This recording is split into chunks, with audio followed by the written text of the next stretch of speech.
A little girl stands in the middle of a town hall in a beautiful white dress. It's cut off at the shoulders. It's got lace at the top, silk and chiffon running all the way to the ground.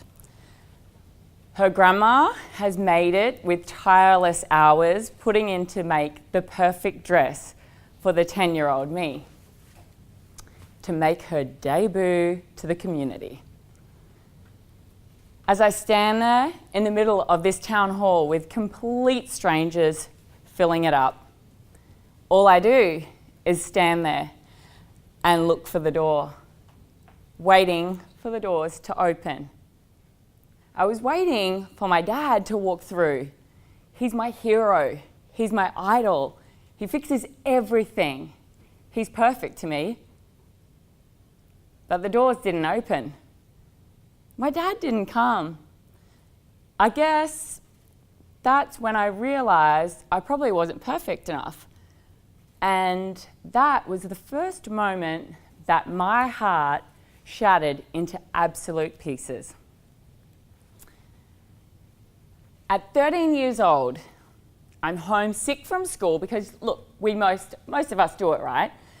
There's a few sick days here and there, and all of a sudden when we're sick, Mum puts us on this silk pink rug because we're sick. Like, it's so weird. The silk pink rug is out in front of the TV in our house in Townsville, North Queensland. Just myself at home. My dad, he's asleep. He's a truck driver. He works long, tireless hours. I'm sitting there, I'm watching the TV, and to the left, the front door, it opens. It's midday. It opens up wide. A lady steps in. Dark hair, short. In her hands, she had like a purse, keys, cigarettes, an Avon book. Our eyes lock. At that moment, we both don't know what to say to each other, but my response, "Can I help you?" She looks at me, startled, gets everything that she can think of, and throws me the Avon book and says, "I'm the Avon lady. Tell your mum and dad I've been," and leaves. I have that moment of going, do I go after her? What does it mean? And I sit there with this Avon book in front of the TV, trying to digest how I was feeling. Deep down, I was ill. My stomach felt sick. I get up from the TV. I walk over to my mum and dad's room. I watch my dad sleeping for about 10 minutes. This couldn't be true. My dad is my hero. He keeps our family together. He's amazing. He wouldn't do this. No. I walk back to the TV. I stare down at nothing. I have that moment. Do I ring my mum or don't I? I go wandering over to the kitchen and pick up the deadly cordless phone. I ring my mum. She's at work. She works 9 to 5. She works hard. She comes home. She raises kids. She's amazing. I let her know exactly what's just happened, piece by piece. A week later, my perfect family is no longer. And at that time, that is it. I made that decision. Our families apart. At 14 years old, life has been different. A year has passed. We're in a different house, still in Townsville, same schools. My younger brother and I and my mum now live within this house. My 2 older brothers, they're old enough to run away and get out. I sit here on this day listening to my radio play all of these sad songs, as you do when you're 14 and high of hormones. I listen to these sad songs and I feel like this is the moment I'm going to tell my dad I'm sorry. I'm going to fix everything. I'll bring my perfect family back together. I start writing, page by page. I feel like the words that are coming out are like big pieces of my heart laid out on the page. I feel like at the end of my 4 pages, there's tears streaming down my face. This is the perfect letter. I'll give it to my dad. He will love me. He'll come back. It'll fix everything. I give him that perfect letter. He reads it, takes it back to South Australia where his family live, and he gives it to everyone in the family to read. And I guess that's when they made the perfect joke out of my letter. 7 years pass, I'm now 21. I am fit, I'm fierce, I'm at the peak of what I can play netball, I'm amazing. I think at 21 we call it invincible, right? I was 21, I was invincible, I had an amazing job at the Bank of Queensland, I'm sitting at my desk 9 to 5, and I get a phone call from the GP. He tells me I need to come back. I've had just a general checkup. All I can think, that deep-seated illness comes back into my stomach is, fuck, I hope I'm not pregnant.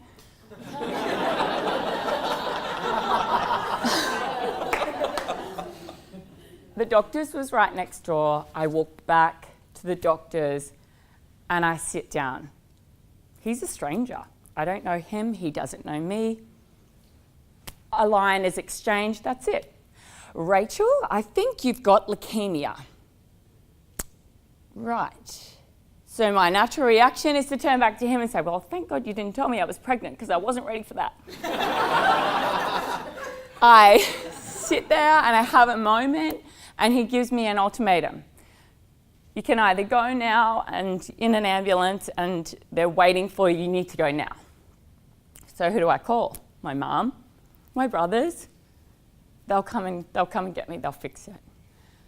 6 weeks on the cancer ward I spend. 6 weeks. The first 2 weeks, I felt sorry for myself. I was a 21-year-old girl. Why me? Poor me. The story goes on. I was in this room, in this white gown, now in a hospital bed, waiting for my father to still come through that door, which he never did. I got a nice bunch of flowers out of it, though. I sat in this room with this small, dark-haired man in a bed next to me. They used to pull the curtain. Thanks, girl. They used to pull the curtain back every morning at 6 a.m. and tell me to look at the sunrise because it was a new day. And he was an amazing man. I didn't know him. But we watched that sunrise every morning for 6 weeks like we were on the most romantic beach in Australia.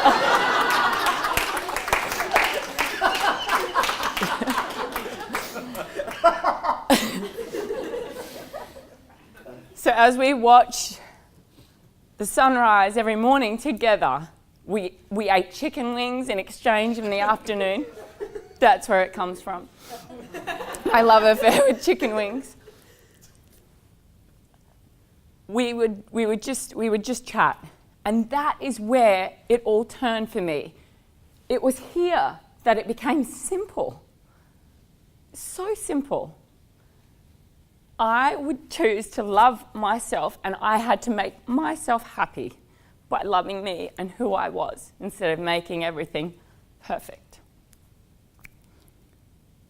I got out 6 weeks. 6 weeks had passed and I leave the hospital. I had been diagnosed with an autoimmune disease. I look at this man, I thank him for everything, and I tell him I'll be back next week with chicken wings. I will be back and we'll do this, you and me. This man I only met 6 weeks ago. So a week had passed and I got my chicken wings and they were spicy and they were amazing from the cafeteria.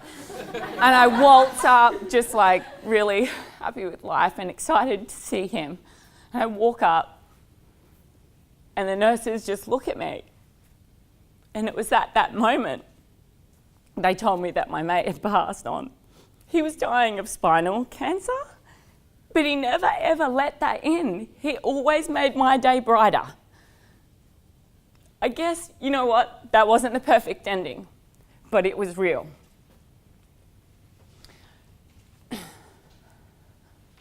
So here I stand now as a 33-year-old woman feeling like that 10-year-old girl in that white dress. But don't worry, don't get excited. My dad's not going to come through the door.